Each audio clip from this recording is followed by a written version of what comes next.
우리 옆에 있는 분들과 다시 한번 인사하시겠습니다. 하나님의 사랑 안에 삽시다. 인사하시겠습니다. 하나님의 사랑 안에 사는 저와 여러분 되시기를 예수님의 이름으로 축원드립니다. 그 사랑 안에 사는 것이 축복입니다. 그 사랑을 누리고 사는 것이 축복입니다.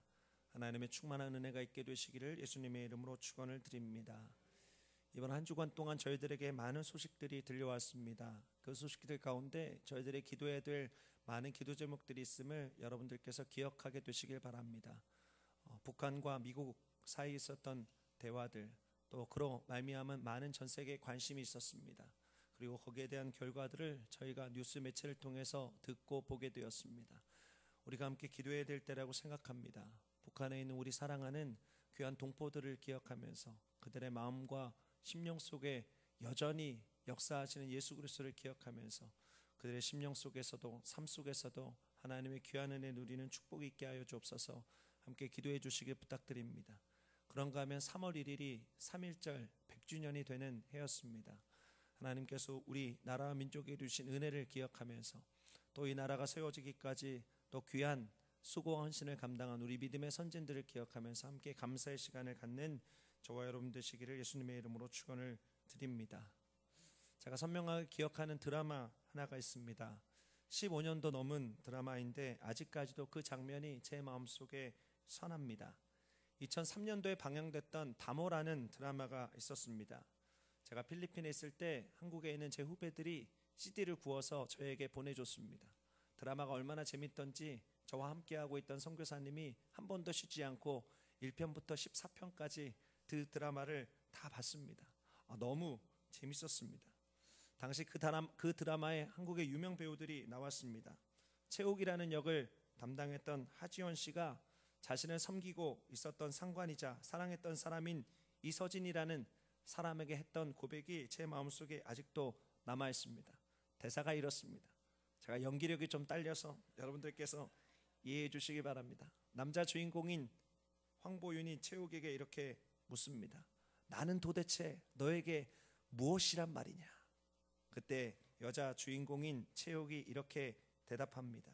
저는 이 대답을 들으면서 마음속에 전율을 느꼈습니다. 나으리만큼 저를 구속하신 분도 없고 나으리만큼 저를 자유케 하신 분도 없습니다. 저는 이 대사를 들으면서 마음속에 깊은 충격을 느꼈습니다.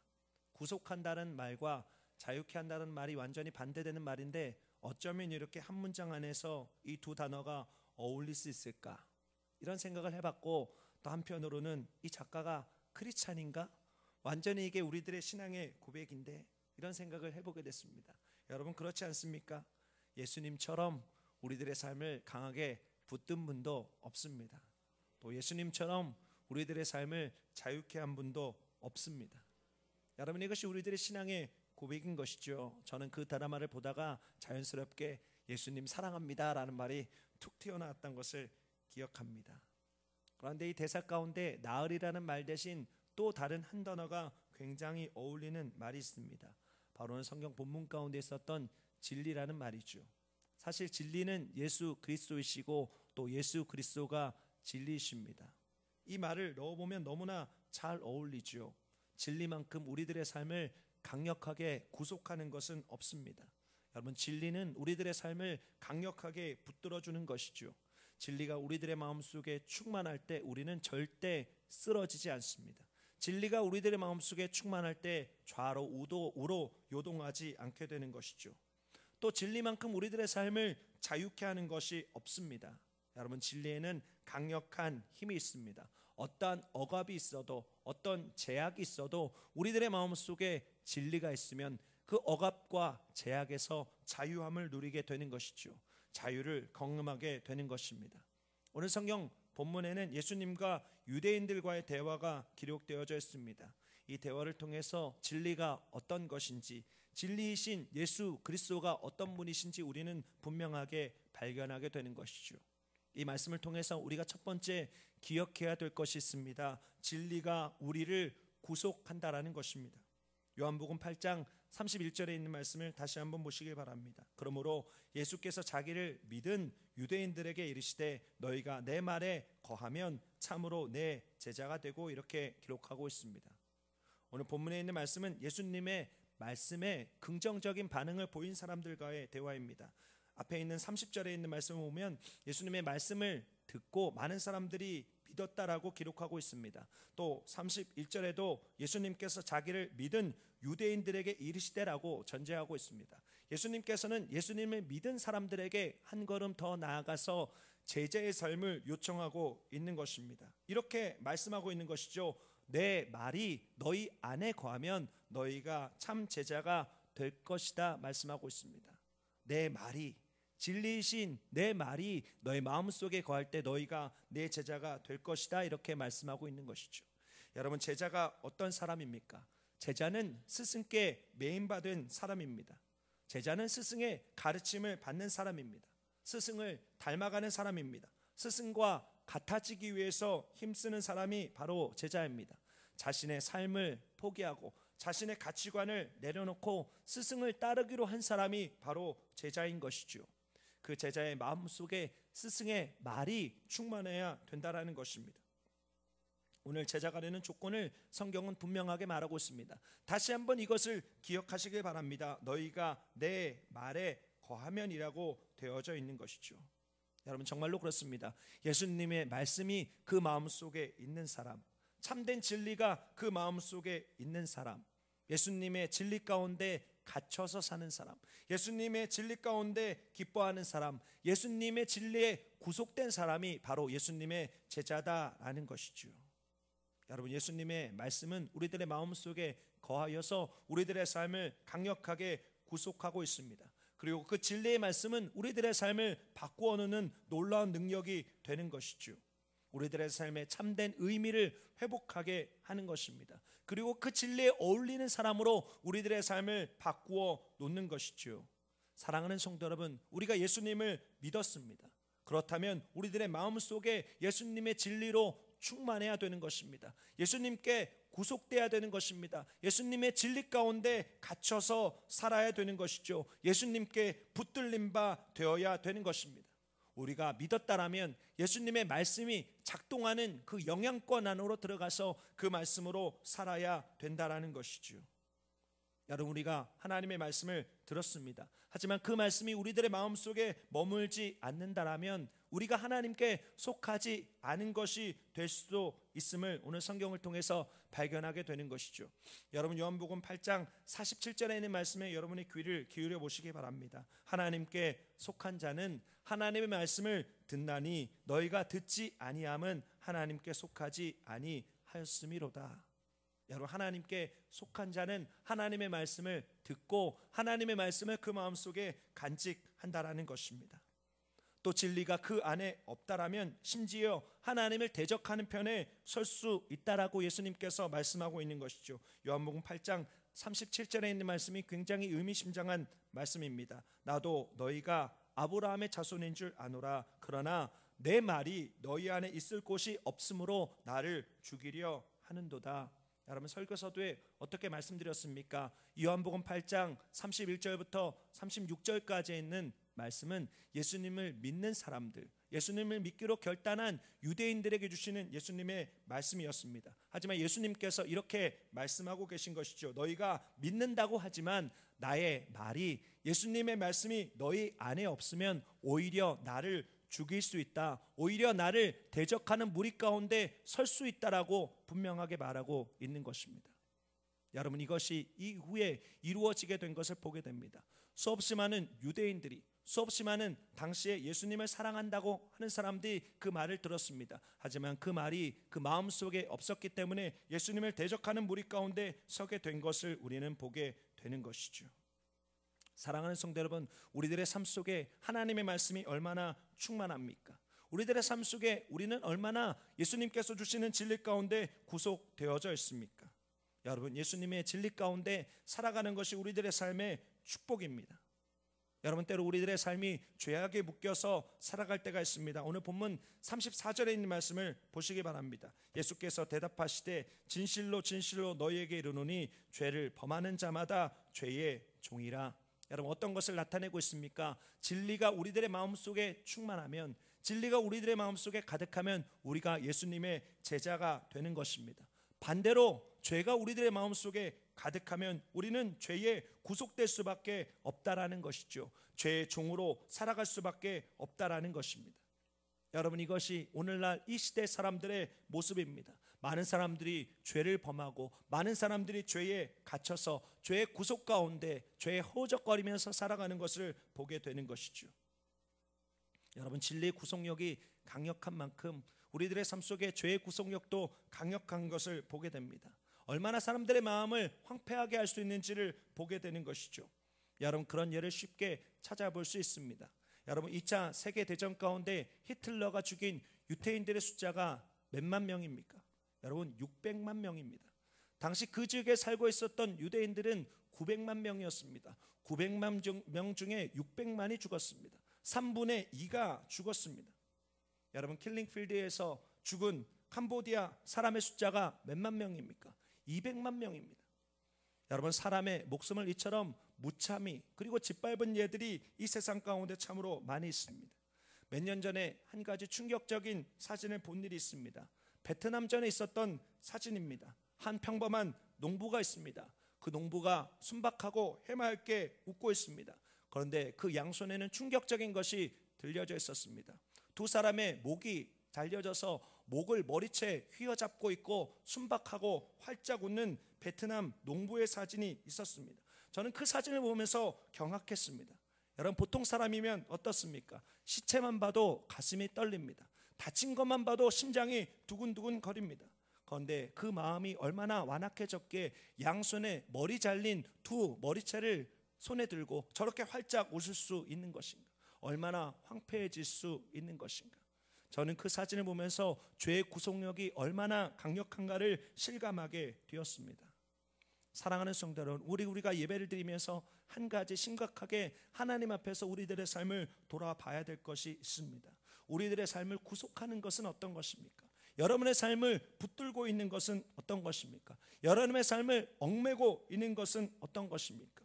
혹시 여러분의 삶의 과거의 어떤 상처 가운데 얽매여 있습니까? 또 세상의 가치 기준 가운데 얽매여 있습니까? 또 다른 어떤 것 가운데 얽매여 있습니까? 사랑하는 성도 여러분, 지금 이 시간 주님께서 우리들의 삶에 원하는 것이 있습니다. 우리들의 삶을 구속하는 모든 것들을 내어 던져버리고 진리이신 예수님께 붙들림 바 되는 것입니다. 그 진리 가운데 갇혀서 살아가는 것입니다. 주님께서는 말씀하십니다. 모든 무거운 것과 얽매이기 쉬운 죄를 벗어버리라고 말씀하십니다. 진리 가운데 살아가라고 말씀하고 있는 것입니다. 오늘 우리가 잠잠히 하나님께 나아가 기도하기 원합니다. 주님, 저를 메고 있는 것이 무엇입니까? 그것을 분명하게 보게 하여 주옵소서. 내가 알고 있는 것, 내가 모르고 있는 것, 그것을 분명하게 보게 하여 주옵소서. 그것이 죄라면, 그것이 세상적인 어떤 것이라면, 그것이 우리 안에 있는 어떤 분주함이어서 하나님을 바라보지 못하게 하는 것이라면, 하나님께서 기뻐하시지 않는 것이라면, 그것이 사탄이 우리들의 삶 속에 주시는 어떤 속임수라면 하나님 그것을 과감히 끊어버리게 하여 주옵소서. 예수 그리스도의 보혈의 피로 그 모든 사슬들이 끊어지게 하여 주시옵소서. 그 모든 사슬들이 끊어지고 우리가 예수 그리스도의 사랑 속에, 예수 그리스도의 진리 가운데 거하게 하여 주시옵소서. 여러분, 그렇게 기도하는 저와 여러분 되시기를 예수님의 이름으로 축원드립니다. 여러분, 그것이 참된 축복입니다. 우리들의 삶을 구속하고 있는 모든 것들을 끊어버리고 오로지 하나님의 사랑 가운데 거하는 것, 하나님의 말씀 가운데 거하는 것, 하나님의 진리 가운데 살아가는 것이 우리들의 삶의 참된 축복임을 기억하는 저와 여러분 되시기를 예수님의 이름으로 축원드립니다. 두 번째로 우리가 기억해야 될 것이 있습니다. 진리가 우리를 자유케 한다라는 것입니다. 우리가 잘 아는 요한복음 8장 32절에 있는 말씀, 같이 한번 이 말씀을 읽어보기 원합니다. 같이 한번 읽어보죠. 진리를 알지니 진리가 너희를 자유롭게 하리라. 여러분, 다시 한번 이 말씀을 읽겠습니다. 진리를 알지니 진리가 너희를 자유롭게 하리라. 여러분, 이 말씀의 축복이 저와 여러분들의 삶 가운데 충만케 되시기를 예수님의 이름으로 축원을 드립니다. 진리 가운데 갇혀서 사는 사람, 진리를 사모하는 사람, 진리 가운데 구속함을 받는 사람들에게 주시는 축복입니다. 진리를 알게 된다라는 것입니다. 진리가 우리를 자유하게 된다라는 것입니다. 진리 속에서 기뻐하고 진리를 충만히 누리게 된다라는 것이죠. 여러분, 이것이 하나님의 말씀 가운데 붙들림 받은 제자들에게 주시는 축복입니다. 그 말씀 가운데 살아가는 제자들에게 주시는 축복입니다. 여러분, 진리의 자유함을 누리게 되시길 바랍니다. 진리의 기쁨을 누리게 되시길 바랍니다. 또 이 말씀을 통해서 우리가 한 가지 알 수 있는 것이 있습니다. 이 세상에 있는 진리라고 말하는 것들과 이 세상에 있는 어떤 것들이 우리들의 삶에 자유함을 주지 못한다라는 것이죠. 여러분, 우리가 자유의 의미를 다시 한번 생각해 볼 필요가 있습니다. 하나님께서 우리 안에 주시는 자유가 우리들의 영혼을 진정 자유하게 합니다. 이 세상이 말하는 자유가 때로 우리들의 삶을 구속하고 망가뜨리는 것을 보게 되죠. 여러분, 대표적인 예가 있습니다. 1960년대에 이 미국에서 일어났던 문화입니다. 바로 히피 문화라고 하는 것입니다. 이 히피 문화는 기성세대의 반발에서 젊은이들 사이에 일어났던 문화입니다. 베트남 전쟁의 참상을 보고 젊은들의 마음속에 이것이 무슨 소용이 있겠는가, 그래서 사랑, 평화, 화합, 특별히 자유를 표방하고 일어난 문화가 바로 히피 문화입니다. 샌프란시스코에서 이 문화가 시작되었습니다. 주로 음악과 야외, 집회를 통해서 이 히피 문화가 표출되게 됐죠. 이 히피 운동은 많은 전 세계 젊은이들에게 지지를 받았습니다. 이 히피 문화를 누리기 위해서 많은 사람들이 음악과 춤, 기타 등등 광란적인 페스티벌을 벌였습니다. 그런데 그것을 좀 더 자유하게 누리기 위해서 많은 사람들이 마리화나를 복용했습니다. 그리고 LSD라고 하는 마약을 일반화하면서 그 문화를 누리게 된 것을 보게 됩니다. 이들은 자신이 가지고 있었던 생각 속에서 기존 질서라고 생각하는 것들을 다 무시했습니다. 기존 질서는 속박이라고 생각했습니다. 무조건 거기서 벗어나는 것이 자유라고 생각했던 것이죠. 예를 들어보면 이렇습니다. 그전에서는 집 안에 잠을 자는 것이 정상이었습니다. 이것을 속박이라고 생각했죠. 그래서 자유를 누리기 위해서 다 집 밖으로 나와서 노숙을 했습니다. 그전에 입고 있던 정장과 타이와 와이셔츠, 이런 것들이 다 속박이라고 생각했습니다. 그래서 그것을 다 벗어버리고 자유로운 복장만 하려고 했습니다. 그전에 있었던 결혼이 속박이라고 생각했습니다. 그래서 결혼의 틀을 벗어나서 이 사람과도 살아보고 저 사람과도 살아보고 문란한 성생활을 하게 된 것이죠. 그들이 그것을 자유라고 생각했습니다. 그런데 어떻습니까? 그 자유라고 생각했던 것들이 그들의 삶을 완전히 파멸로 몰아넣었습니다. 하고 싶은 대로 다 해봤더니 그들의 삶 가운데 찾아온 것은 허무와 공허와 무의미와 절망뿐이더라. 여러분, 그것이 히피 문화를 누렸던 사람들의 결론이었습니다. 그것이 그들의 문화와 음악 가운데 나타나는 것들을 보게 되지요. 그때 그들 중에 일부가 예수님께로 돌아가야 참된 자유를 얻을 수 있다라는 것을 깨달아 알게 됩니다. 그리고 그 자유를 갈망하게 되지요. 그때 부흥하게 된 교회가 척 스미스 목사님이 사역하시던 갈보리 처치였습니다. 그리고 그것이 이후에 빈야드 운동으로 바뀌어지게 된 것을 보게 되죠. 물론 빈야드 운동에 찬성과 반대 여러 가지 의견들이 있습니다. 하지만 한 가지 중요한 것이 있죠. 세상에서 자유를 찾기 위해서, 자유를 누리기 위해서 모든 수단과 방법을 동원했던 사람들이 자유를 누리지 못했다라는 것입니다. 그리고 참된 자유를 찾기 위해서 교회로 그들이 돌아오게 되었다라는 것이죠. 그리고 그 안에서 참된 자유를 발견하게 되었던 것입니다. 사랑하는 성도 여러분, 예수님께서 빠진 지식, 예수님께서 빠진 자유는 참된 자유와 참된 기쁨을 주지 못합니다. 참된 평안을 주지 못합니다. 오늘 읽은 말씀 가운데 요한복음 8장 35절부터 36절까지 있는 말씀을 기억하시기 바랍니다. 종은 영원히 집에 거하지 못하되 아들인 영원히 거하나니 그러므로 아들이 너희를 자유롭게 하면 너희가 참으로 자유로우리라. 여러분, 이 세상에 있는 자유라고 말하는 것은 종에 가깝습니다. 그 종은 영원히 집에 거하지 못합니다. 하지만 아들이 영원히 거하게 되는 것이죠. 그리고 그 아들이 예수 그리스도께서 우리들의 삶에 참된 자유를 주고 있는 것입니다. 여러분, 말씀을 나누면서 여러분들에게 이런 도전을 드렸습니다. 우리들의 삶을 붙들고 있는 것, 우리들의 삶을 얽매이고 있는 것을 발견하자는 말씀을 드렸습니다. 여러분, 우리가 여기서 자유해져야 되는 것이죠.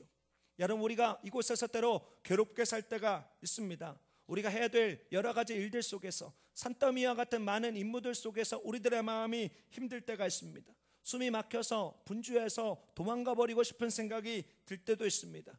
때로 우리들의 삶의 여러 가지 관계들 속에서 숨이 막힘을 느낄 때가 있습니다. 여러분, 그 밖에 어떤 것이 있습니까? 여러분의 삶 속에 여러분을 매는 어떤 것들이 있습니까? 주님께서 오늘 말씀하고 있는 것입니다. 자유함을 누려라라고 말씀하고 있는 것입니다. 나로 말미암아 자유함을 누려라고 말씀하고 있는 것이죠. 여러분, 때로 자유함을 누리고 싶은데 이것이 우리들의 삶에 쉽지 않은 것을 우리는 경험하게 됩니다. 여러분, 그러면 우리가 어떻게 해야 되는 것이죠? 여러분, 그것에서 벗어나기 위해서 우리가 출발점으로 삼아야 되는 것이 있습니다. 그 얽매임을 방치하지 않기로 결정하는 것입니다. 예수님께서 우리 안에 주시는 참된 자유를 갈망하는 것입니다. 여러분, 예수님께서 주신 자유를 경험해 보신 일이 있습니까? 말씀 가운데 주신 자유를 경험해 본 일이 있습니까? 그때 누렸던 자유를 기억하면서 그것을 다시 한번 우리들의 마음속에 회복하는 것입니다. 이 세상에 여러 가지 어려움이 있더라도, 이 세상에 여러 가지 고통이 있더라도, 이 세상에 여러 가지 얽매임이 있더라도 말씀 한 절을 붙들고 헤쳐나갔던 그 순간을 다시 한번 기억해 보시기 바랍니다.